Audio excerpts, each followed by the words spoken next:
Hello and welcome back to iPhone Made Simple.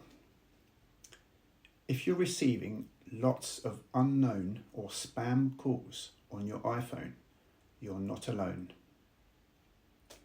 In today's video, I'm going to show you a simple way to reduce these calls without missing important ones. Nothing you do here will block people you know. So, firstly, to silence unknown callers, you're going to open Settings, then scroll down and tap Phone.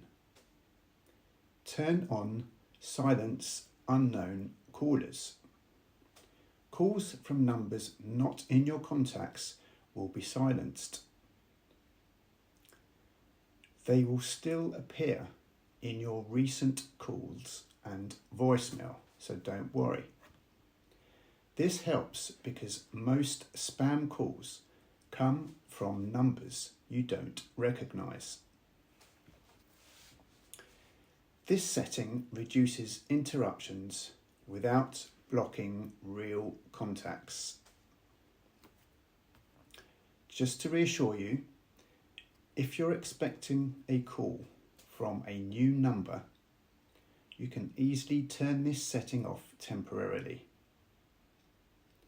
You don't need to do anything else.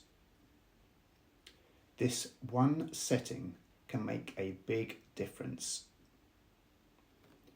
I post simple iPhone tips like this each week to make everyday use easier. Thanks for watching, and I'll see you next time.